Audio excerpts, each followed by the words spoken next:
Unlocking the codes, unraveling the DNA, the cosmic history, unveiled, the Galactic Wavespell, gene keys, synchronizing, the harmony as we rise and unite, the 144, hosted by Phinix Returns, Mondays and Fridays, 10:44 a.m. Eastern.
What's up, everybody?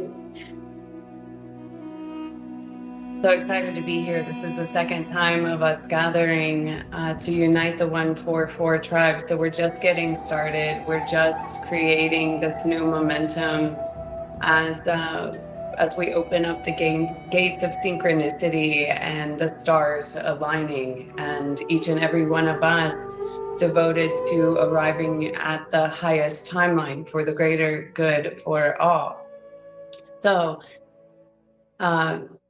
congratulations on making it here as we are building the future in the now, and ascending to our highest timeline and showing up with courage, honor, integrity, in remembering the truth of who we are and how we're here to be of planetary service.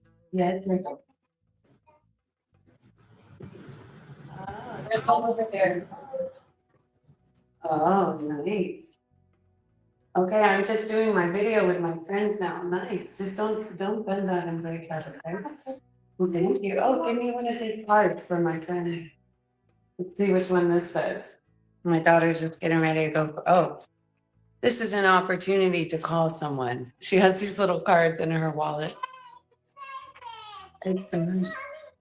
I'm just calling someone. You're right. So we're calling. Hey Phoenix, before we get started, turn your phone sideways. Oh, thank you. Thank you. People will be able to see things a little bit better when you put it up on the screen. Perfect. Yeah, and probably I can too. Okay, so I just flipped that around. Yeah, there we go. Ashe. Love you all. Enjoy. Thank you. Oh, and it puts the rose in the pic. I got some roses here. I don't know anything. You have to ask Papa, okay? Thank you. Well, I know many things, but I don't know what she's asking me. So welcome to today.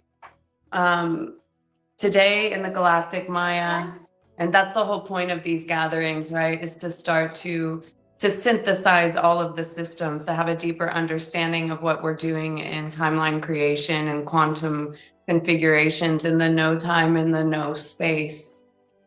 In creating new templates and working with the divine codes of creation and the mathematics of our universe, which is based on the ones and the zeros of the binary codes with some language put around it and some heart put into it, that starts to understand and help us turn on the memory of the divine science of our DNA.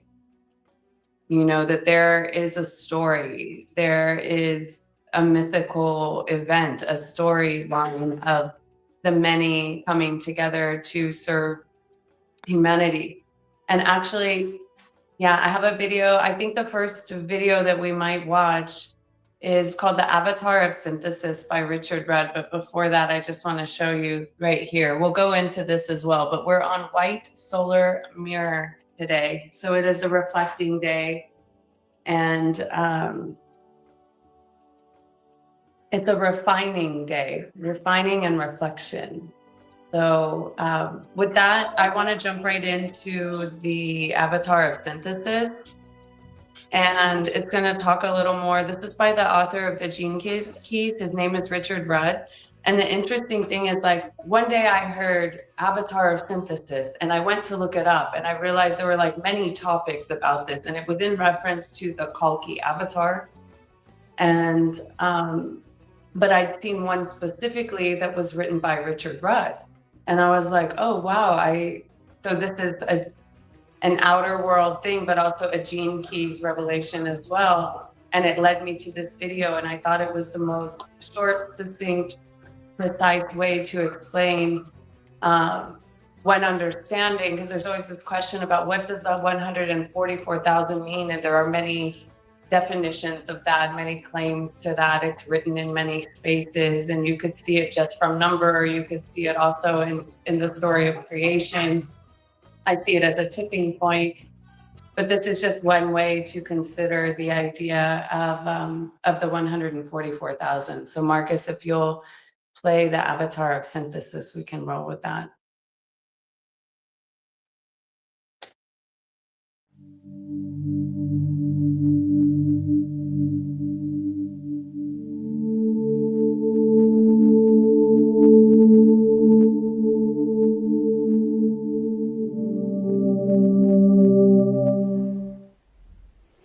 Have a good one for you today.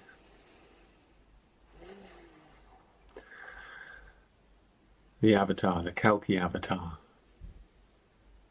From the gates of gold down to the pit of earth, out from the flaming fire down to the circle of gloom, rideth the secret avatar bearing the sword that pierceth. Naught can arrest his approach, and none may say him nay. To the darkness of our sphere he rideth alone, and on his approach is seen the blackness mount upwards in dissipation. The noise discordant of the warring elements greets the oncoming one and deters him not. He passeth on his way, sweeping the circle of the spheres and sounding forth the word. This is ancient prophecy, and it's echoed in many great traditions. It's there in the Book of Revelations, it's there in the Tibetan and Buddhist prophecies. The coming of these great beings, these great avatar of synthesis, who brings with them this massive transmutation. And I love these myths. The world savior. It's there in so many of the the Maitreya, the Kalki avatar, and the avatar comes riding on a white horse. And there's a mystery in this because the horse is a symbol of sacrifice, always has been, and the mystery is that the avatar is a being of such vastness that it's said that it cannot incarnate in a single human body. It would just blast that body into smithereens instantly, and it wouldn't be able to hold the frequency. So the avatar comes on a horse, and the horse is the sacrificial vessel. Those higher initiates, that group, that soul group, that give themselves to the avatar, that bow their head and say, "Come, inhabit us," so that it's the Christ consciousness, so that we may, so that your presence may transform the lower planes, and knowingly we will be shattered, and be shattered in your bliss by your divine Shakti. And so that's the soul group, that's the synarchy that comes, that's the horse, and then the rider comes with his sword and these wonderful metaphorical images of the sacrificial horse in the final cycle, of humanity. And at the end of the Dark Age, which really refers to our time, really, we are the end of the Dark Age. The Dark Age is when humanity has completely forgotten our divine origins, and we're piecing it back together. But there's this one. There's always the prophecy that there's at the end will come this great kind of stage where almost all the Buddhas come down into this being, and they all surrender themselves, so that this great oversoul can come. And they say that it can only come as far as the mental plane. It couldn't come down into the astral plane, and it couldn't come down into the physical plane. It's too powerful.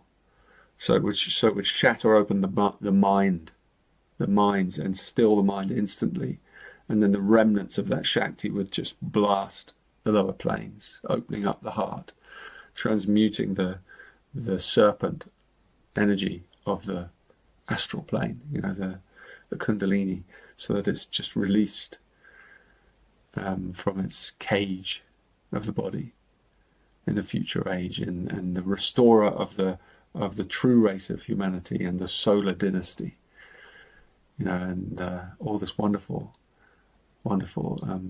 revelations, that you can read in the ancient scripts, and in the Kalachakra Tantra, which is the greatest of the tantras from Tibet. Again, you have this Kalki Rudra, possessed by the great wheel, bringing the wheel of Dharma, who just speaks, and puts an end to all the barbarian Dharma, and creates samadhi just through his words, just through and there's a sword on his tongue in the Bible. It's called Melchizedek, a sword that comes on his tongue, and because when he speaks, then the words just shatter the illusion. And definitely something to consider. And of course, everyone wants to know, when's it going to happen? And it comes at the end of the Kali Yuga, and it's beginning now. It is beginning. It has already begun. It is a multi-generational explosion of cities. I call it the Siddhic supernova when it comes. And it will come, and pick up pace as it opens, as the flowers bloom. And the light will return.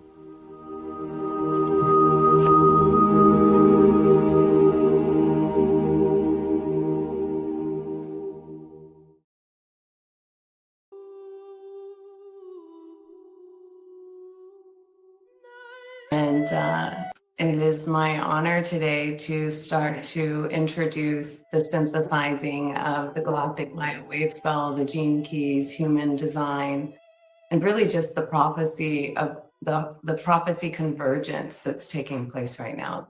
All of the prophecies. I'm that we're living in Costa Rica is what I call it. It's Costa Rica to most people, but I noticed that when you put Costa Rica together, it spells star in the middle.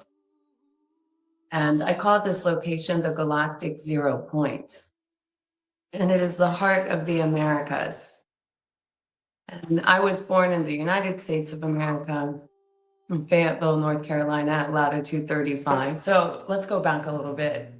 Through all of this awakening and total surrendering, I'm cutting a lot out. I went through the near-death process. I left the big house, the big dreams, the American dream behind. Went through a shocking restructuring with my family. My children now live in the United States, something I never would have expected, that I would not be full-time present with my children at all times.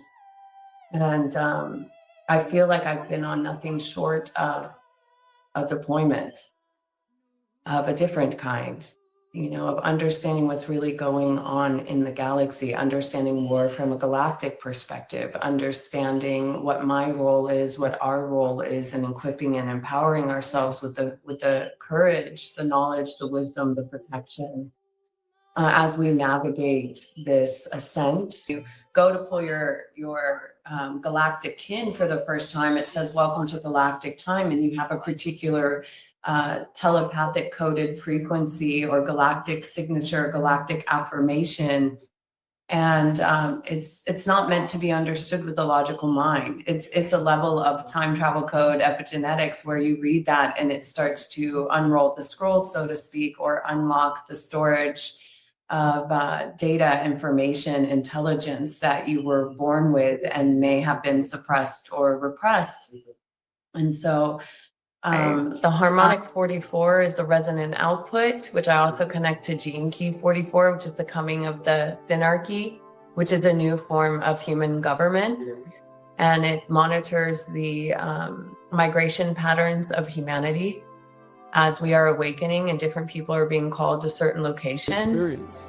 It is an inner attitude that we have to awaken first. And that's what the gift is. It's the creative response to the shadow, to the suffering.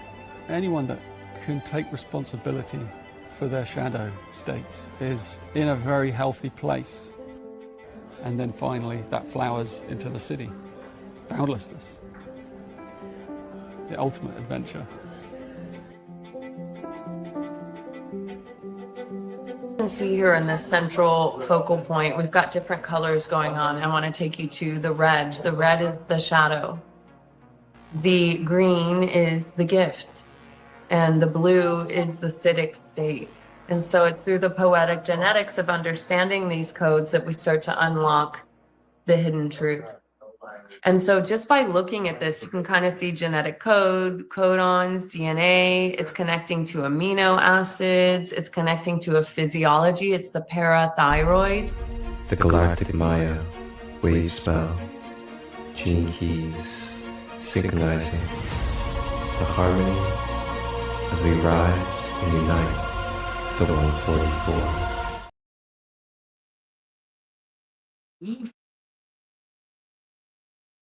I love that avatar synthesis video. Every time I see it, I remember. And I love how it's all encompassing of many histories and prophecies that connect to this 144 number.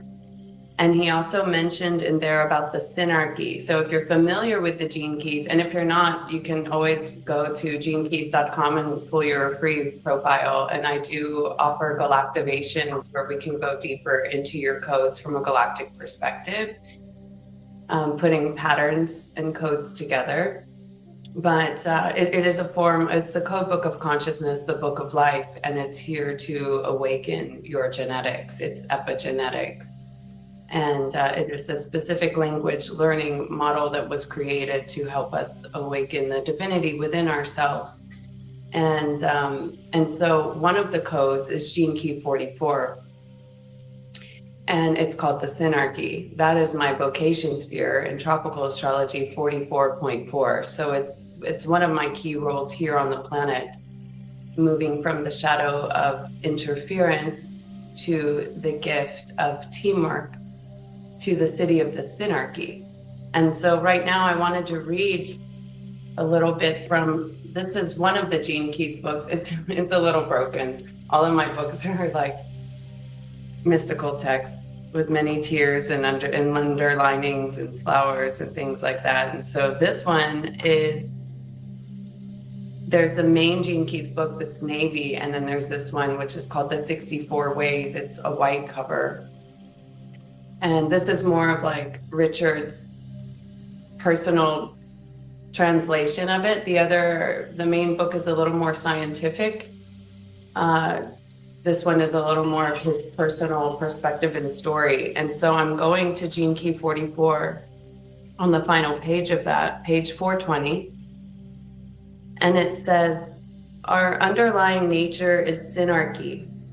Synarchy includes hierarchy and heterarchy, oligarchy and schmolarchy, and any other archies we might like to make up. It transcends and includes all evolutionary levels and steps. It's the realization of perfection in all things. It's freedom. Here's a mystical addendum, which is about the difference between synarchy and the synarchy. The synarchy is different from all this. And this is what I'm going to call the 144,000. It's specific to this time of the great change. It's the name I give to the group incarnation that's coming to catalyze the next phase of human evolution. It's the collective genetic instrument in which communal awareness will begin its breakthrough into humanity. Synarchy is a living spirit that's waiting to be unveiled within us. And the synarchy is where that spirit will first be experienced and demonstrated.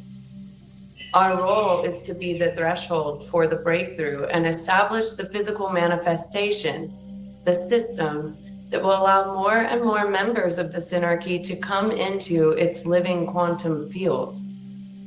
This isn't an Illuminati based on power. It's based on nothing more than perception. Once this eye opens, the sight will spread like wildfire throughout humanity. Over many generations, it will allow us to perceive the truth of our synarchy and then recreate our world in its image.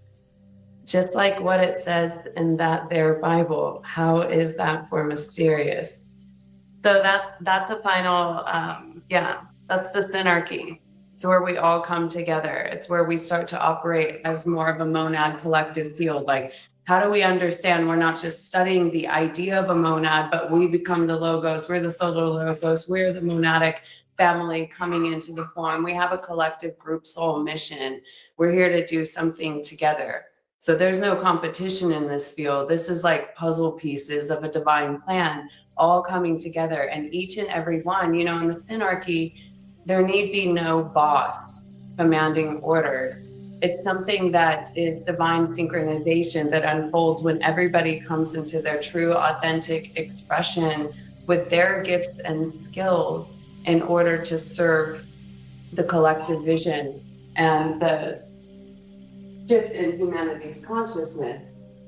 And I wanted to read, hold on one second. I have this, my 7 Sacred Seals book, which is another thing I'm very passionate about, the 7 Sacred Seals. And I'm just opening it. Actually, I want to show you this image first, because this is Richard Rudd keeps it still pretty earthly. I was meant to really go into the higher cosmic realms of the root origins of things, but so he doesn't mention too much about the specific stars. But here in the 7 Sacred Seals, he connects stars to the seals, and Sirius is in the center. And I always say we have Palladian DNA and we're on a Sirius mission, SIRIUS, Sirius B52.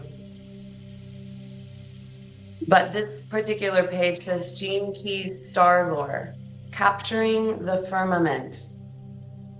An important aspect of the 7 Sacred Seals teaching is as a means of aligning the macrocosm to the microcosm.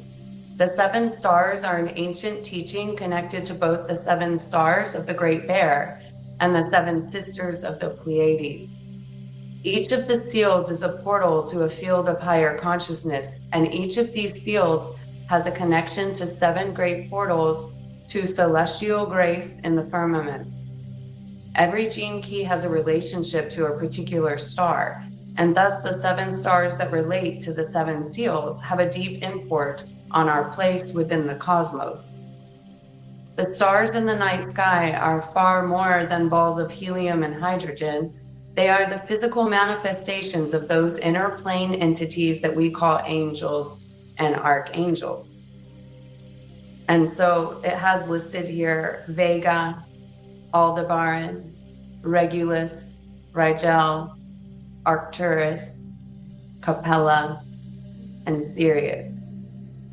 And so what my role and responsibility and my job has been in uncovering these sacred texts and drinking them in like celestial wisdom, celestial waters that were planted here in this moment in time for us to serve humanity, is to understand that we are here to embody the angelic frequency. In the past, it's been taught about, a Buddha, a Christ, a Krishna, but it's just a few, right? And like if there's just one in each age or something like that. And that's not the case. In the Essenes times, in the writing of the Dead Sea Scrolls, that was an encounter before the Christ was ever spoken of or talked about. And it was a group family soul. It was never just one person here to be looked up to. It was many coming to the embodiment, which means that we're now eliminating the idea of a hierarchy or a gateway between us and directly connected to the source of our root origins of where we come from. No one is the gatekeeper of that. As soon as we believe that, talk about healing. You know, can we believe, can we remember, can we remove all limitations and limited identifications of the self to remember that we came here to embody the divine and the angelic frequencies on this earth? Because that's what we've been called to do. And so I wanted to read you just this other place connected to the sixth seal in the Seven Sacred Seals book, connected to Maitreya. He brought up Maitreya. I had never heard of Maitreya until I met Eduardo, my love, here in Costa Rica, which was the divine union of souls, the Tao coming together. He told me that he worked for the Tao and that he represented Maitreya and Kuan Yin, that he was devoted to Maitreya and Kuan Yin. And then the understanding of Maitreya as a group family started to unfold. So I'm reading this part. Maitreya, connected to loving kindness, is the long prophesied future Buddha who is said will be the successor of Gautama, the historical Buddha. There are many legends around Maitreya. One of the most potent is that he may incarnate not as a single person, but as a group soul, opening humanity's potential to embody the truth at a collective level. So yeah, weaving in the sacred text of the seven sacred seals, and how to really intertwine many prophetic visions and writings, including revelations in the Bible about seven seals and 144,000, and taking it to more of a star perspective and taking it to a level of empowerment and embodiment, which is ultimately about the going through the path of purification, where you're laying down your life, so to speak, in surrender to a plan greater than yourself to come together. Like that is the invitation, and that's the prophecy that's written. Yeah, and I'm actually going to show you this too, because I have a date on this from last year, September 16th, 25, and I wrote 176. I always document the kin number that I am writing or reading information from, just to keep track of time lines, not time like the clock, but time like the new creation timeline. So this one says 176, resonant warrior, which here was a timestamp of September 16th, 2025, but that just passed 2 days ago, actually on my boy Marcus's birthday. So he's carrying the theme of the 176 resonant warrior for this year. I'm not so good at the fundamental teachings of the basics of using the galactic Vulcan or synchronotron. It's a measure of synchronicity. It's divine intelligence, it's telepathic frequencies, it's monad consciousness, it's us coming into the form of Mary's army of light, I like to say. And the warriors of light are here to unite, because we are the truth of the cosmic disclosure. So anyways, I'm just going to read you a little bit of this page. Ultimately, this teaching is about fully identifying yourself as a divine manifestation. It invites you to cross the threshold of worship into full embodiment. However, once the embodiment has occurred, the manifestation reveals itself simply as a means to access the peerless state of divine emptiness. Yeah, you know, Gene Key 29 talks about this too. It says, when you become the divine, to whom now shall you pray? That is the task and the mission at hand, to burn away anything that's keeping us from remembering this mission. This mission of the intent of embodying the angelic frequencies is what washes away your sins, so to speak. It is the cloak of the Christ. It is the Phinix fire that's constantly on fire and burning as the spark that you came to be on the grid, as the pillar of light that you came to be, that is constantly cleaning and purifying itself as an individual, but also all around it on a planetary level, because it's boots on the ground. And our main job and role, to simplify it from I'm here to do this or that, is first of all to be willing to step up and be the stabilizer in all fields, to stabilize ourselves and to be able to come into a field of energy and hold a stable field and stabilize the field anywhere that we go. And that's real grid work, you know, and I like to sit in what I call the 0 point, and I let things come to me, and it calls me out in the field, and there might be instability in that field energetically. I'm not there to be a victim of that. I'm not here to catch that. I'm here, as I always say, a toroidal field of energy in the midst of all storms, cleaning and purifying. It's like you have wings, even though they're not visible, you know, and you can't see them, but they're there. And so that's how an angelic essence comes into a space to start to be a witness and an angel on the earth. And so, you know, in my personal experience, in my personal awakening, after I died on the table delivering my third son and I woke up to a new level, I was looking through a new set of eyes.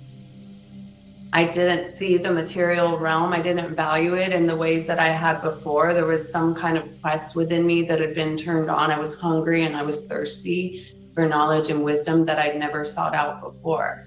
And that was a big part of my initiation into the ascension process. Just looking back now, I'm watching it like a story unfolding and starting to remember some of the things that were the shift from, you know, into embodiment. And so I had never been to like a meditation group or anything like that. And I came into this meditation group in Austin, Texas. And everyone was going around in a circle, and they were saying what they needed to heal from. And I had observed in the field that many of these people had been here and come around this type of activity, even though it was my first time, like for many years. And so I felt this level of confusion in my observation, that it felt like everyone had a lot of things that they needed to heal. And I was like, how is it possible we're in this meditation group and it's been going on for long periods of time and there's still so much heaviness in the space and the not being able to heal? And I remember when it came around to me, I said, this might be my ego. I'm judging myself and even uncomfortable to say it, but I don't feel like I have anything that I need to heal. And I trust that if I do it, it will come to me and it will be made clear. And I was in that time looking through the eyes of what I would say an angelic embodiment, and really like starting to gain a sense of the circles that are being, that are going around and around in the idea of a healing community, which is really ultimately, because the world is still so financially motivated, you know, it's all about what, like selling an industry, selling to the healing industry, but the healing industry keeps getting bigger and bigger. And it's like, when do we finally get to the point of being healed and whole? That's it. That is the invitation of the 144,000, because you're observing from the all-seeing eye. You're observing from your multi-dimensional access. That's your heroic role, is to hold and remember that type of field that burns and washes everything away. We understand the higher purpose of why we came here, to be serving soul on the earth in service to humanity. We pick our bloodline, we pick our mother and our father, we pick the location, and we pick whatever stories, traumas, experiences, interactions we came to be in the midst of, to experience, not for learning a lesson, to heal and repair it. To be boots on the ground on the inside of the corruption of our own families, of all of the, like, of the abuse, like whatever I'm starting to understand, you know, after my near-death experience, that many people were coming to me speaking of sexual trauma. And I feel like I must have had some kind of level of protection in that field, that I wasn't aware of how serious this topic actually was.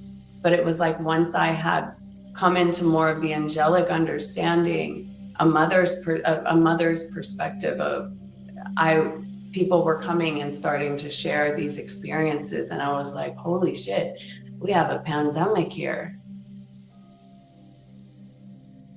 You know, it was starting to feel like there are many people here, which would explain sexual addiction, right? So early childhood sexual trauma. And I remember when people would be like, trigger warning. Okay, if this is triggering, that's important. On a planetary level, all this Epstein stuff coming out is just the code word for the sexual energy on planet Earth, and the call for purification, and each and every one of us that feel the call to come into that purification process of moving beyond the lower astral body, moving beyond being a sex slave. I learned this mainly from, you know, for the first 4 to 5 years of my ascent, it was a lot of no technology. I didn't have a phone for 2 years. You know, being in the river, being in the forest, being in nature, being in the inner planes of myself. And then we were invited to kind of come out and play, so to speak. And we started to be in these lands that were like retreat center type of experiences. And that's when I started to get a gauge of, because I had this X-ray vision where I am here, my purpose is rapture, to purify the lower astral body. And so I started to realize my body was digesting and purifying information in the energy field, and just seeing the level of sexual slavery that humanity is in. And it doesn't even need to be physical sex. It could just be like your own belief in yourself, your insecurities about yourself, the idea of your image, needing to seek outer affirmation for yourself versus the inner knowing that you are beautiful. And yeah, that's one of the demons that's working in humanity right now: comparison and vanity, and yeah, self-image, and what beauty actually means, and what that actually looks like and feels like. It is not an external thing, although it might be a reflection of the inner, you know, as within, so without. But I've had many people come to me and talk to me about how Instagram has affected the self-image about themselves, and comparing, and like the idea of what's flashed out there as beautiful or sexy, you know. And then through insecurities, utilizing as a feminine. I was always, I'm not gonna lie, when I was first awakening to the sexual trauma field, you know, I was always like blaming it on the guy kind of thing, like the girl's totally innocent. And then I started to gather there's a lot of dark feminine energy out there that's very hungry, like a vampire, like a parasite, that's ready to seduce and manipulate men. It was like both sides, right? And so sex has become almost this heartless thing, from what I was gathering in the field. I could be wrong. I would love to see more love stories out there. I'd love to see more of the devoted path out there. There's a lot going on in the sexual confusion field. And ultimately, that sexual energy, it's actually your God force energy. It's your life force energy. It's much further beyond sex. Although that may be a part of your awakening process with the right design. But as long as we've got astral parasites, we're going to continue to attract the astral partners, the lower astral plane, lower nature desire partners and experiences, versus opening our heart up to the boundless nature, opening up this causal plane existence of the heart that is accessed through a path of purification, a devotion to a path. if and when it's time, I'd love to walk people through that, wanting to go through the 7 sacred seals on the devotional path of purification and the unlocking of the 7 seals, and just, you know, holding that for humanity. Because it starts small on the fractal, but then it starts to build out. And this seems to be a key language of liberation for helping many people come into a deeper celestial understanding of the wounds they came to carry and heal. So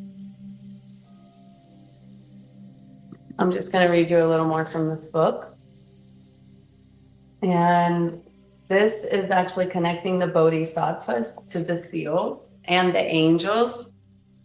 So this is just fun information when you dive into the deep mystic. Like, you always end up, when you start to have your awakening process and you jump into stuff, and you end up in sacred geometry and number and seals and chakras and rainbow colors and rainbow light body. Yeah, and so the 7 seals is just, I feel like, a universal teaching, and it's synthesizing many. It says, a universal pantheon, tantric deities and saints. Below are the correlations of the 7 great tantric bodhisattvas and saints from the Buddhist and Christian traditions, placed alongside the 7 sacred seals and their archangels. So each seal has a bodhisattva, a saint, and an archangel. And I guess I'm just going to read these to you. Okay, first, in both pantheons, you can see the 7th seal anchors the feminine essence, which unfolds all other manifestations. In many cases, these figures also had consorts or feminine poles, which can also be explored through contemplation. It is important to realize that these beings are really inner representations of divine attributes and cities. So although you may find historical references to them, it is their inner quality that is most important in this teaching. Having said that, such beings have independent existence on the Buddhic planes of reality. When grace alights on you, then a spontaneous visitation from any higher being is possible and can have a hugely beneficial impact inside of you.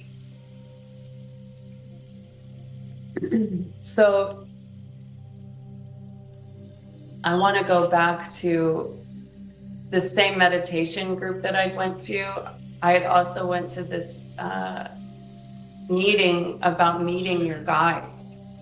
And I did this meditation. I was in the room with many people, and they were all in, went through gates and met their guides and things like that. But for me, when I arrived to the place, it was just me there. And I was like, oh, I am my own guide. And that made sense for me because me personally, I've never channeled another being. I've never said, let me ask my guides, or someone told me this. I just feel it as my own direct channel. There's no ascended master in between. There's no angel in between. There's no, I am those things. This is how my ascension process, this is where it led me. And I'm here to remind you that we are all here to embody this. And so eventually the idea of a higher self is the self. And then even beyond what you call your higher self that might still have your own individual interest in mind, there's the divine self, which is like, oh, we came to put on the angel wings. We came to traverse this 13 and to unlock the gates of heaven and to unite the ones, the pure holy warriors that are here to serve the mission. And the first step of the mission is our own path of purification and the willingness and the openness to surrender the lower self in order to serve this mission, something greater than yourself. And that's why I wake up every day and I say, how may I be of service? How may I be of service to humanity on this day? Every single day I ask that, and then I just show up in the most authentic, giving, loving, compassionate way that I possibly can. And then I always say, I surrender to the highest timeline for the greater good of all. And so those simple things can really help you transmute things in the now if you're going through and encountering anything in your awake dream. And it feels maybe a little bit uncomfortable or whatever it feels like, you're like, oh, but this is part of my highest timeline. How can I show up in the true form of yoga and meditation? That's the real practice, right? In the moment, in the now, when an encounter of some sort revs up your engine. You know, how can you do yoga and meditation in that moment to stabilize the field? We're always working on stabilizing the field. When we become aware of that and 0 point, it's like, you know, you can get your feathers ruffled or you can fall down in a hole, but you're like, stabilize that field. Get in that 0 point. Get out of the stories. We have tricky ways of justifying our pain and suffering. But that's how entities work. Entities feed on pain and suffering. You are allowed and entitled with your own free will to be in that field for as long as you want. But when it's time and you're actually ready and you take ownership for your role here, the transmutation of the emotional body and the emotional plane and really like becoming the one that's monitoring and observing and allowing your starship to serve. We put ourselves in trials and tribulations to remember how we are on the battleground in a war that is not of a physical nature right now with the mental plane.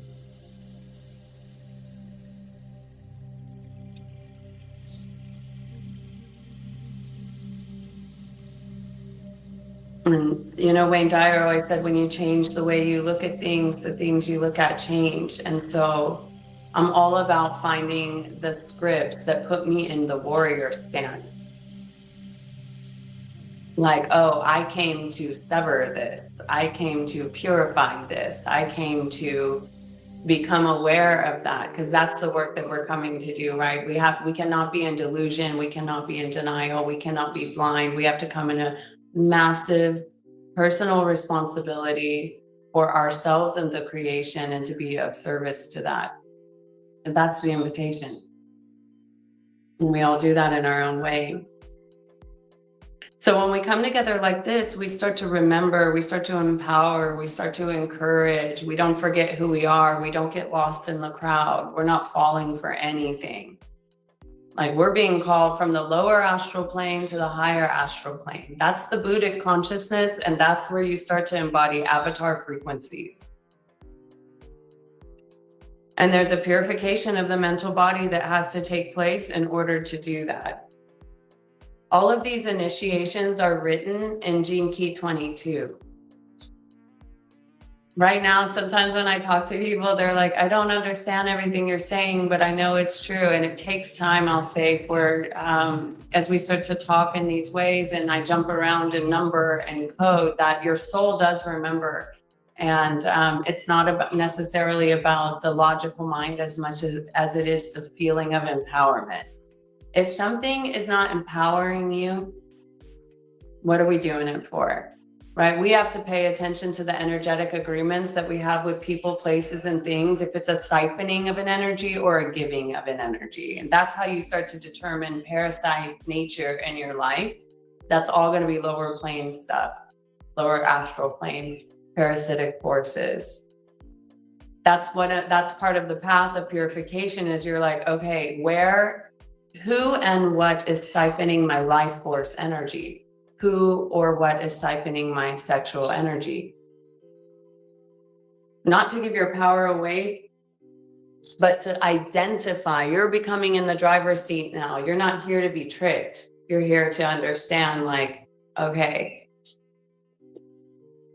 what is within me that is not of the highest source of all of creation? And so when I start talking about parasites, of course, it seems that many people are fascinated by parasite cleanses right now. I mean, yeah, there's shit crawling around in everybody. But I think on the more non-physical level, parasites, entities or thought forms, certain patterns and thoughts that are actually, you could see it like a tick, like a blood-sucking parasite, you know, and be like, wait a minute, get that out of there, you know, pluck that out. I have identified this. I can see that this is not my true thinking. This is not my divine nature. This thought or this impulse is not of my highest source. Let me get that out of there. And you just energetically pluck, you know, you get to the root, you get to the source. This is embodiment for doing the work, for coming into the purification of angelic embodiment. And, you know, I've had people lay down some parasitic nature behaviors that they've done that they don't want to do anymore. And as soon as they were able to verbally identify these parasitic entities or behaviors and bring light to it, that means it was no longer a shadow and it was compassionately witnessed with non-judgment. It's like they literally, because we can have these shadow-like parasites that are implanted in our body that can drive your addictions, for example. It could drive your desire for pornography. It could drive your desire for depression or negative thinking, you know, and you start to become a little more aware, like, okay, who and what is that impulse? Who and what is driving my starship? What am I giving power to? Is this me? Is this my voice? You know, I asked someone yesterday, they sent me something about like a bipolar video and or schizophrenic, and it was talking about voices and psychic abilities. It was saying, what if someone that's schizophrenic is not psychotic, but in tune? I mean, exactly. We do need to understand multidimensionality, and we need to understand the astral plane, and we need to understand parasites. And so I asked this person, I was like, do you hear voices in your head? And she said, yes. And they tell me that everybody hates me. And I was like, that's a fucking lie. That's a parasite. That's an implant. That's not true. You know, so we become the voices in our head and we start to do a thought inventory about like what is reigning. This is actual true sovereignty when your system is purified to a point that you can no longer be hijacked by the transhuman agenda, by the implants, by the electromagnetic frequency intentional weapons that are operating, by the grid network that is an attempt. You know, to get to the bottom of this, we've got to rise to the top and really embody this frequency so that we can understand this ending of the dark age and how we are here to be of assistance in moving out of a dark age.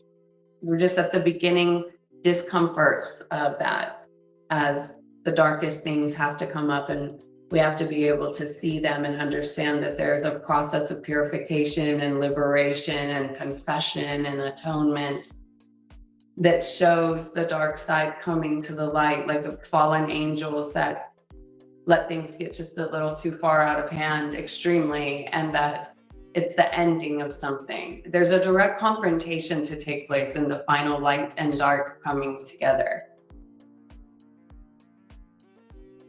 Because I already know the end. I live in the end, but also realize like, oh, there's an actual timeline where things have to come together light and dark for that final purification process. And understanding that everyone's invited to return to the light. And who holds the field of light for welcoming the fallen angels home? Who ultimately came to play out certain roles and have also been implanted by parasites and targeted. And I say that very carefully because we can use targeting as a victim type of thing, but I have seen enough beings that have shared about ways they feel that they have been targeted on an energetic level, and information has come out about these psychotropic weapons and things like that. And so I understand, acknowledge, and believe this sick game has been in existence for a while, and the way that the government and CIA have worked with it, and MK Ultra and mind control. And what I'm learning is we've got to become the commander of our starship, or someone else or something else will. And a lot of us have highly attuned gifts and access to gifts and frequencies and powers and memories. And so we would like you to remember the divine scrolls that you are and hold that, and not allow anyone to be the commander. Like, it's just a lot's coming out about remote viewing right now, and the CIA, and like the experiments that they've been doing with people with highly attuned psychic abilities, and soliciting their gifts actually, and maybe even hijacking them. I know each and every one has their purpose and their reason for being here, and we're just bringing everything to light. You know, wow, yeah, exactly, Marcus. Global mind control. Yeah, you know, I like to say I ascended to heaven so quick that there was nothing wrong with the world. We were here in heaven on earth, Garden of Eden, whatever you want to call it, Holy Mountain Ascension. And then it was like, but there are many people reporting to me that there's some shit going on, you know, that it's hard out there, because we had danced more in the inner planes at this time. And I was in denial that any of this was even existing. And then I realized, oh, these are the world wounds. These are the world shadows. Just like in our own individual shadow work, the shadow doesn't go away by pretending it doesn't exist. You actually have to observe it and embrace it and integrate it. And so now for many of us, we understand we're playing more of a global role. And so this is what is happening on a global, planetary, galactic level. And yeah, awareness is how you dodge the hijack. You know, awareness about how weapons of mass destruction look like cell phones, right? You know, we got wars going on and bombs going off talking about weapons of mass destruction, pretending like wars are about protecting people or something like that, right? Versus like the weapons of mass destruction are the mind control technologies and pharmaceuticals, you know, and the lies and histories about constant human sacrifice and plagues. Like, this is a fucking takeover, actually. You know, these are false timeline holographic implants of fake chronological linear time histories that are constant, socially acceptable cycles of war, destruction, torture, sacrifice, starvation, poverty. You're like, wait a minute. Who wrote these stories? That's not where I came from. My memory is fully restored and turned on. There was not war, famish, poverty, and sex addiction in my eternal state. So we've fallen from our eternal state. And group consciousness is important here. It can be used for the dark or it could be used for the light. So I'm starting to understand that in the speaking of the vision of like, okay, what does it look like? Right? That we're all starting to come in and be like, oh, what are our common visions and goals? What is the basic? And many of us have had dreams and visions about it, you know, and maybe even to have a gathering one day where you can share what, you know, your journey, your grid work, and what you've been through and what you've transmuted, or ultimately the more important part, what do you hear? How are you here to serve the family vision? What visions have you been given? How do we start to come together through technology for now, but also, you know, at some point in the physical, and really feel the call and understanding of councils that are starting to come together in the physical form. laying it all down and coming into the highest integrated version of themselves to move in such a way that councils of purity, truth, honor, integrity can be at the center of a new creation. Because with the way things are going with the transhuman agenda and all of the metals and all of the poisons and all of the death, vaccines, diseases, we have to have a new timeline to focus on and start to live and embody that for it to spread. Oh yeah, the Black Sun agenda. Targeting the Christos bloodlines with the vaccinations. You know, and I experienced that firsthand. Like I literally have,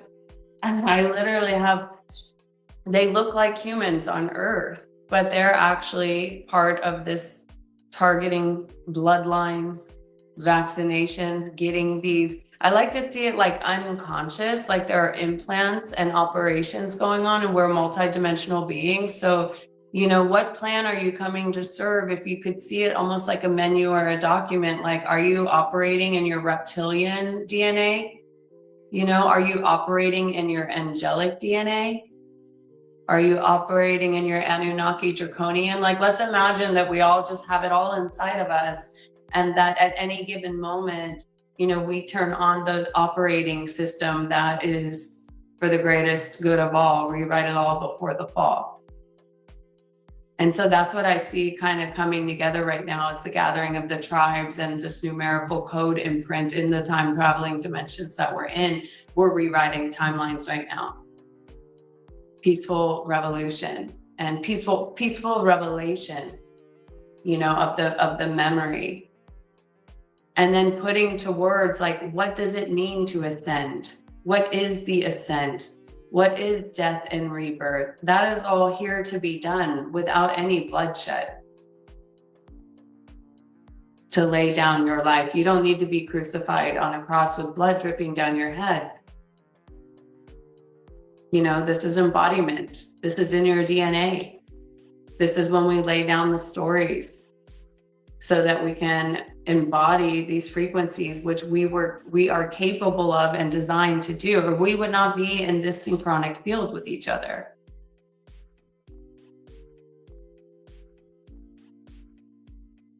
Whenever you see this, you know, this is a time capsule from the future. If you're seeing it right here, right now in this moment, or if you end up finding it a year from now, it's the here now moment of a divine revelation within you.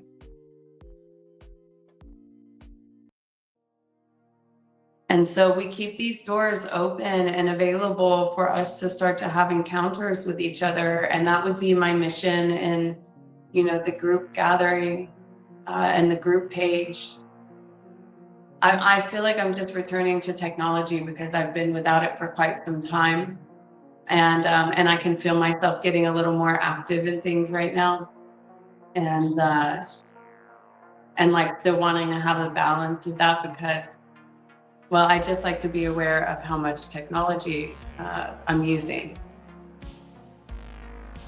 and stay more in that present space, because I understand that we can infiltrate the system and utilize it for good. And it's important to understand, like, again, going back to the parasite, a lot of the parasites and entities are coming through the phone. And so it's just important to be aware of that. This isn't fear, this is awareness. This is the willingness not to be in denial of how we're impacted by these technologies and how really a phone is just one step away from a chip. It is a chip. So we came to be invincible in this field. And that is about building the body of light and the purification. And really it's all coming to me as I'm just sharing with you all. Yeah, this is the page right here that you can come into. But yeah, it's like an invincible field, an invincible shield when you enter the path of purification and start to embody this rainbow light body frequency. Start to put into words a deeper understanding of our role and responsibility. Like, not waiting for a president, you know, not waiting for a UFO, you know, like stepping up to the plate and holding the frequencies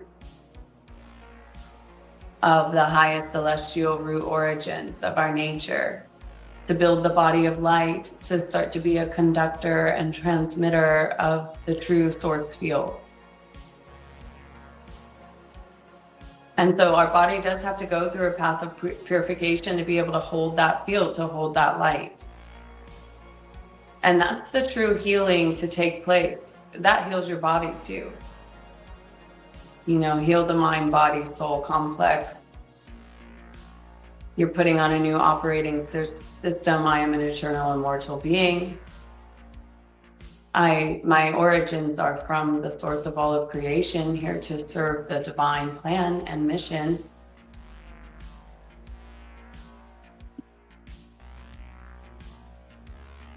Okay, so the tantric deities and saints, and see, when I look at your gene keys chart, it'll tell me what 4 seals you have. So I always like to look for that first. It's the more in-depth teaching of the gene keys. It's in many, many layers, but I like to jump right to the mystical seals and the codon rings right away. That was probably about 7 years ago. And then there were groups of us coming together, really unlocking these seals for the future time.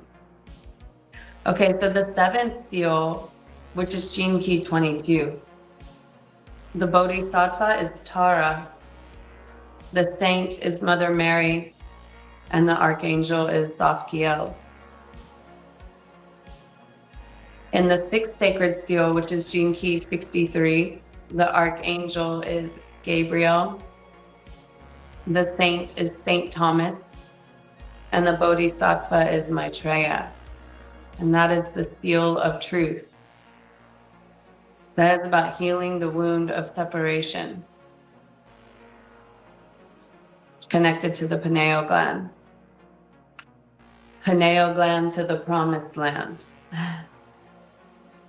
Okay, the 5th seal is gene key 4. And this is the Buddhic body. Its Bodhisattva is Amitabha. The saint is Saint Teresa. The archangel is Zadkiel. This is the key of forgiveness. You know, the shadow is intolerance. The gift is understanding. This is talking about, to really open up this Buddhic body, you have an all-seeing eye and a deeper understanding for why anything's ever happened. And the forgiveness is from like a cellular understanding. Like, this isn't just the decision to forgive something, like, fine, I'll forgive this because if I forgive it, I'll be free or I'll be healed, versus like, I see the orchestration of this in such a way now, you know, that it's a cellular understanding. There's no resentment in your body of any sort for any reason towards anything.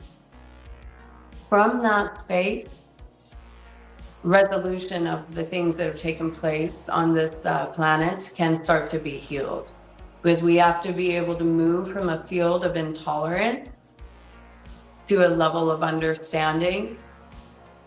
The 5th seal, gene key 4, the Buddhic plane, it's about being able to hold that higher understanding and resolution, which invites the field of shame, guilt, repression, these lower seals, wounds, to come up for healing.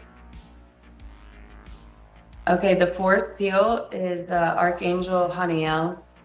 The saint is Saint Paul, and the Bodhisattva is Padmasambhava. That's the sacred seal of the heart. That's the opening of the causal plane. And so there's a beautiful, for each one of these gene keys in the Sacred Seals book, there's an incantation or an invocation. And it's really, it's a work I'm passionate about. I love to have people here in the physical. I love to work in the energy field, the body field, sometimes the sacred medicine field, in the psychic field, working with these seals and these invocations. It's like, it's the resurrection. It's the rainbow light body. It's a sacred event, and yet not so formal, only preordained. And the invitation of an initiation of sorts. Because this is about the Corpus Christi, the Homo Sanctus, the holy human, the rainbow body.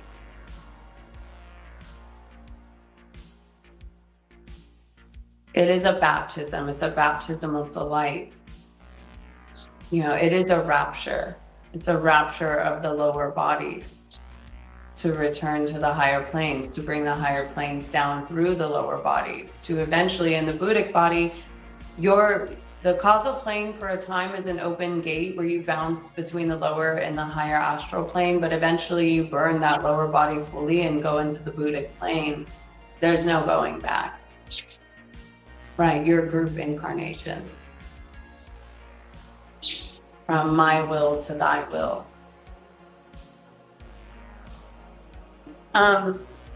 First of all, I don't know if anyone is on here live, but if you have anything to share or any questions, I'm open to that. Reach out if you ever want to dive more deep into your profile information. And I did want to read you like all of the keys of gene keys of human design of the I Ching, which starts with 64 codons of DNA. The origin of the I Ching, there were different sequences, and they were of single lines and broken lines, which are like the masculine and the feminine, and you break it down to the ones and the zeros, very much like you would see in the Matrix with codes of ones and zeros. And so those codes of ones and zeros have been broken down and calculated into numerical codes with ideas behind them that are a universal language of some sort. And it happens to be mystical and empowering and inspiring. And so I see these tools as a way to equip our new character with a more of a collective understanding. But I wanted, since we're in the transit in tropical astrology of Gene Key 35 right now, I wanted to read what the I Ching says about it, because they're more like short paragraphs, concise about it. The 35 is Chin, progress, above fire, below earth. Fire over the earth, a leader arises. Sunrise brings the new day, and progress can be made as the light increases. In the same way, an undertaking can profit from the emergence of a new leader who shines light on the dark places. This may be a person whose influence endures as the sun reigns in perpetuity, or it may be as fleeting as a shooting star that flames across the sky and is gone. Seize the opportunity to advance. Yeah, so that's my take on it right now, because we're in Gene Key 35, which is connected to the codon ring of miracles. It's a miracle city, and it has to do with the boundlessness of the heart. And it has to do with the codon ring of miracles. Actually, it's called wormholes and miracles. So I want us to imagine that we are in a space, in a hyperspace, in a plasma space, in a 0 point space, in some kind of galactic space of a quantum leap, a quantum jump, the ability to collectively leap versus personally leap. Start to focus upon and unfold timelines that are written in the mystical code about how to traverse this planetary shift.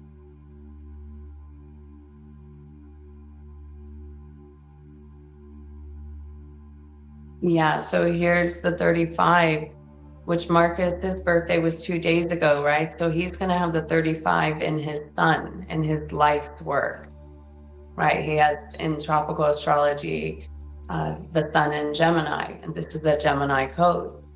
And so you might have the 35 in your chart. And if so, then that would be highlighted on a collective karmic storyline right now. And our idea is to move beyond the karmic plane, but we have our role to play out in it, that each of us has the piece and the part of the ascent of a family.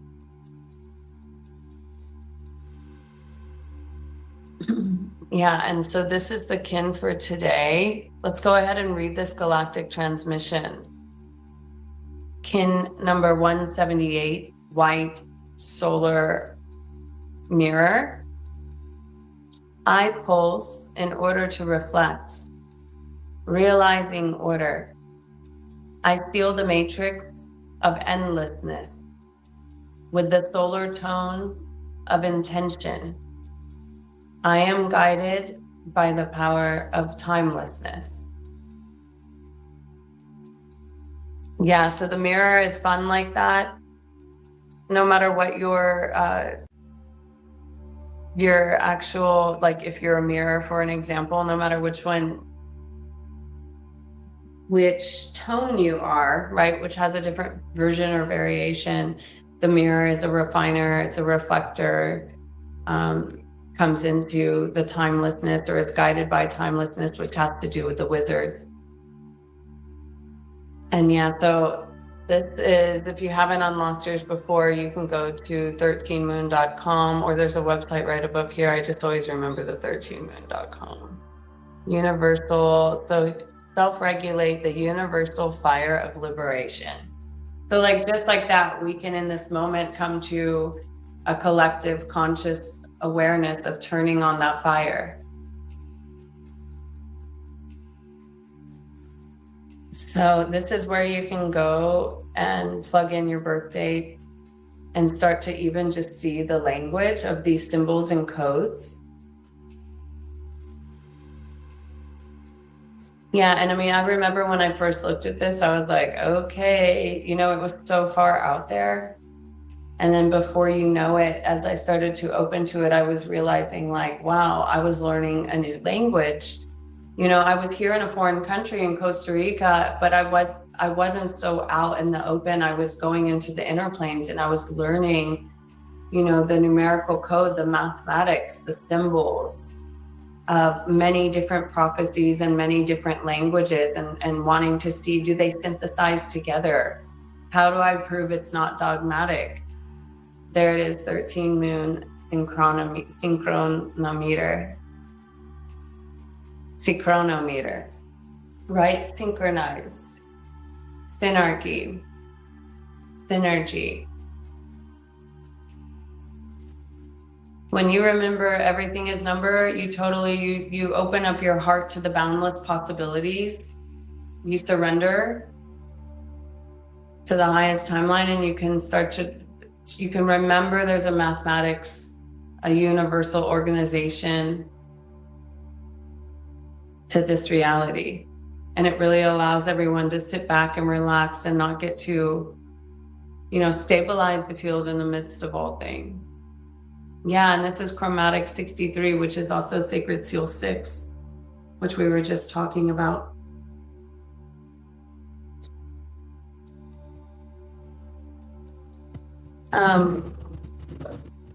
So the other thing I wanted to tell you about the 35 that's in transit right now that's kind of interesting is one of the last times I ever went to a doctor, I had probably what I guess you would call a COVID thing, but for sure my lungs were just like dying.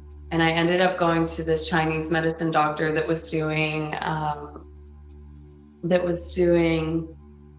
I don't know, she was putting little sticky things on your head, kind of CIA type shit looking back, but she did some acupuncture on me. And she had reported all these tests back to me, and she had told me, this was like 5 or 6 years ago.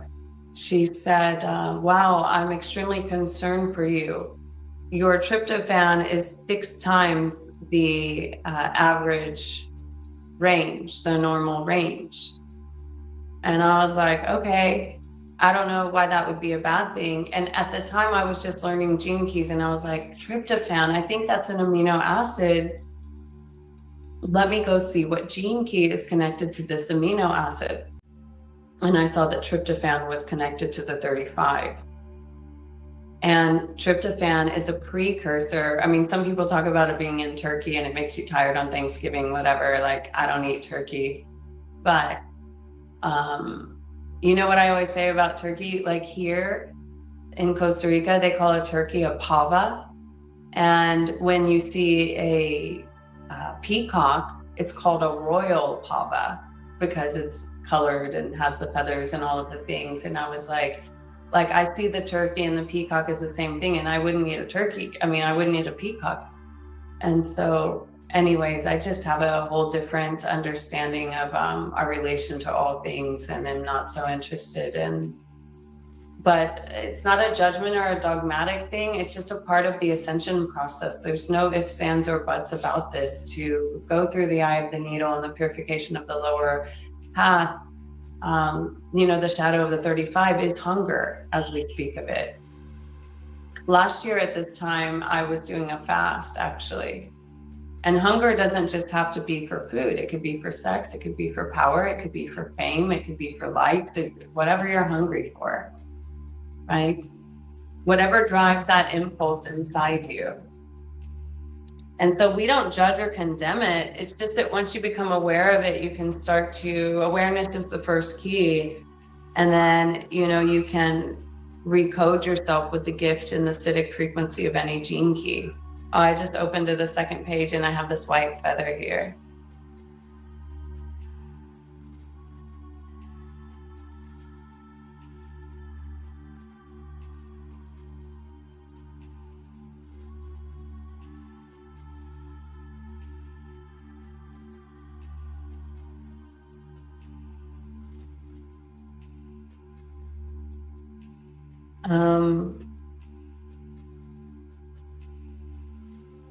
I'm just debating if I'm going to read any of this or not.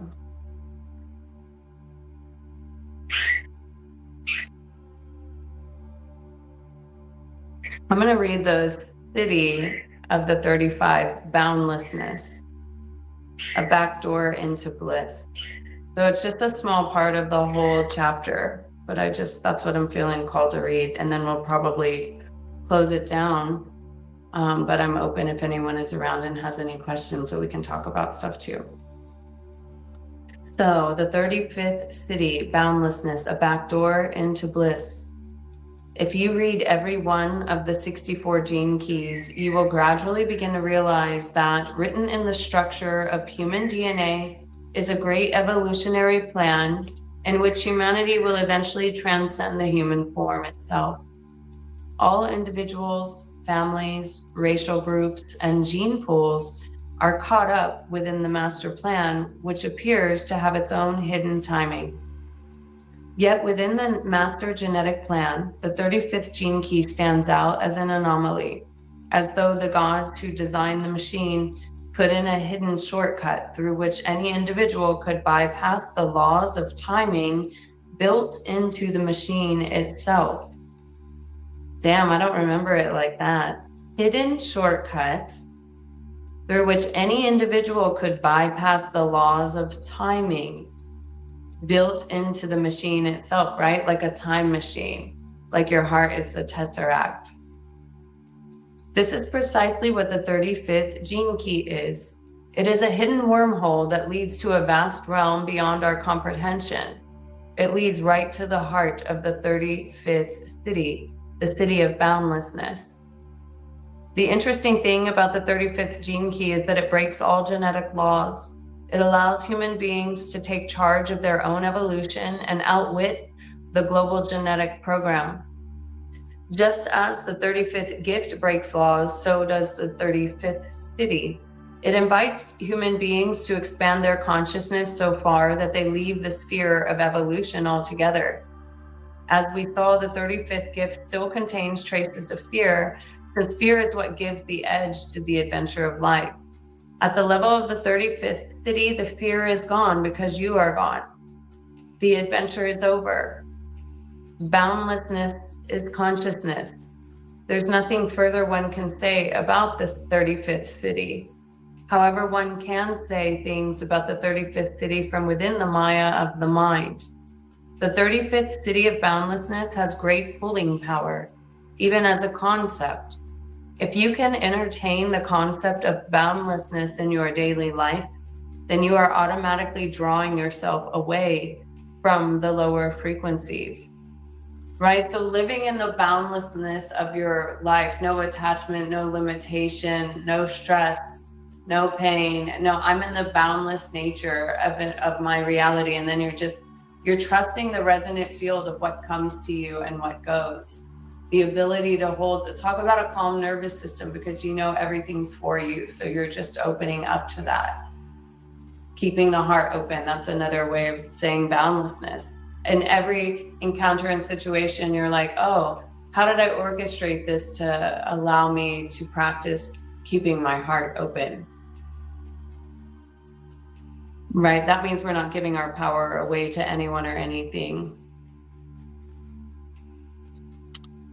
Very few human beings can handle the concept of boundlessness because it has a diffusing effect on your mind. It invites you to move out of your mind and into your heart. It is really the heart that knows no bounds, which is why consciousness is the same word as love. Along with its polarity, the fifth city of timelessness, the 35th city forms the arc of the infinite. There are no boundaries to life, and there can be no beginning and no end. Even though through the 64 gene keys, we see that human evolution will one day come to an end, it will nonetheless progress to another form, and then another and another. Within our modern scientific worldview, astrophysicists tell us that we can measure the size of the universe and that it has a finite age. Through the 35th gift and its city, sitting there in our DNA, we know that these are half-truths, because somehow implanted deep within us lies the concept of infinity.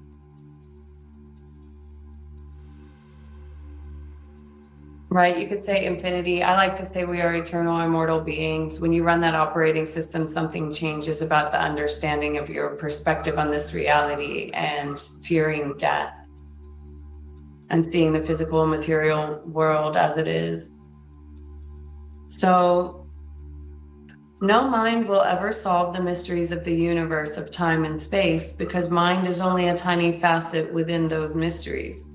The heart, or what some people call the heart mind, is the only aspect within a human being that can unlock the mystery of boundlessness. So what can the 35th city tell us? It can tell us only one thing, that pure unconditional love can break all the laws of the cosmos. Whenever you taste even a fraction of this kind of love, anything becomes possible. Because we inhabit a form and live in a world where magic seems impossible, more and more human beings are turned away from the truth that anything in the universe is possible. When the city of boundlessness enters the world, it allows consciousness to penetrate right into the heart of matter, which bends the laws of matter. Such a acidic being represents a shortcut through evolution itself, and many people can experience huge awakenings and miracles around such a being. As the single heart of the Ring of Miracles, the 35th city brings the miraculous into the world, to open up all kinds of possibilities to those who allow their minds to become like a child's. To the child, anything seems possible.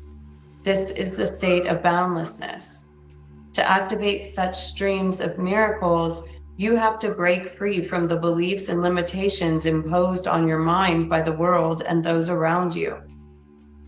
The 35th city dispenses with all boundaries and limitations imposed by the mind. Throughout history, men have flown, ascended, and dematerialized right before people's eyes. At the level of the 35th city, anything is possible. Of all the 64 cities, perhaps with the exception of the 60th city, which is the city of justice, this 35th city has but one purpose: to break the laws of form and to manifest miracles so that people can expand their awareness and open their hearts to a greater mode of being. It is because of the 35th city that the traditional meaning of the word city as spiritual power has come into the world. In Eastern tradition, different pantheons and systems number different cities. The cities are generally seen as distractions along the path of liberation. But in the case of the 35th city, they are a natural manifestation of liberation itself, arising out of the state of liberation rather than preceding it. Simply to be in the presence of a true miracle is to open your eyes to a whole new horizon. It can change your life and open your heart in a single mind-bending, reality-shattering experience. In this respect, the 35th city also finds a strong connection with the 22nd city of grace, since it is grace that decides when, where, and to whom a miracle will occur. The very existence of the 35th gift and its city is a testament to the power of grace. We can draw great comfort from the fact that deep within the DNA of each and every one of us, the 35th city lives as a constant reminder of the infinite possibilities of a life lived in the name of love.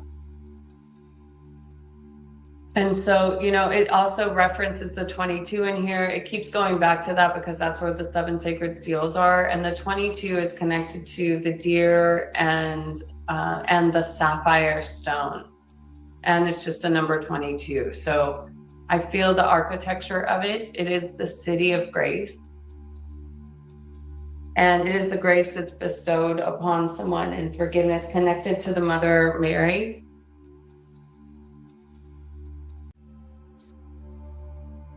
Wait, is that right? Yeah, Mother Mary and Tara, the Mother of Liberation. This is the 7th seal. Tara is the great female divinity of Tibetan Tantra. She is an egregor of a multitude of emanations of divine grace, which are registered as a spectrum of colors. For example, white Tara represents compassion, whereas green Tara represents enlightened action. The 7th seal, Mother Mary, as the Mother of Christ and the Holy Madonna, Mary or Marian has long been known as the great archetype of the Divine Mother. Her presence on the inner planes brings divine tenderness and solace that surrounds and suffuses all beings. Mary represents the grace that can always be called upon in any situation, particularly where there is suffering.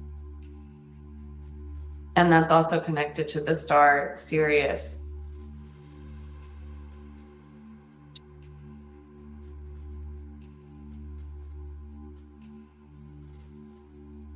On a serious mission.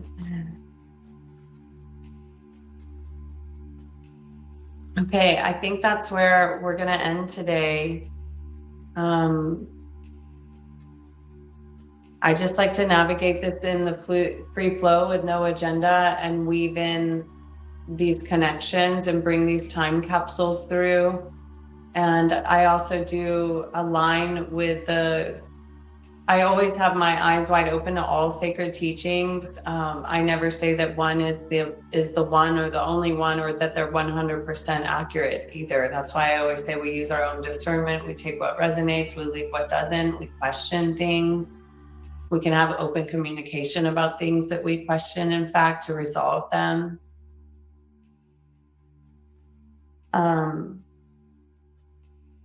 But yeah, I feel the importance of the gene keys and the 7 sacred seals, and the Galactic Maya. That's why I feel called to synthesize that. And the Ascension Glossary has been a big part of a deeper understanding of the higher plane stories that we're rolling with here. The Christos Sophia, the Guardian, the Emerald Order, 48-strand DNA, the Black Sun Agenda, like that all feels highly resonant for me. And I'm noticing that this timeline is being referenced by others as well. And so I feel the unification of that. And so I like to sit in the nothingness, no attachments, no names, no stories. But then also when I start to come into the idea of higher DNA, we're being called into a more archetypal role. and to really like open our minds and our hearts to that and understand what it means to embody that.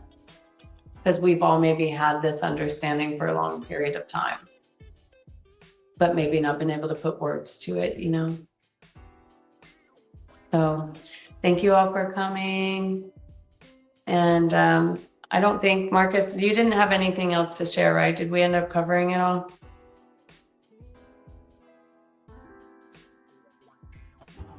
Yeah, that's everything from what I'm aware of. Great job. Well, thank you. Thank you all so much. Have a beautiful mirror day of refinement and reflection. Yeah, it was a beautiful flow. Thank you, sister. Thank you.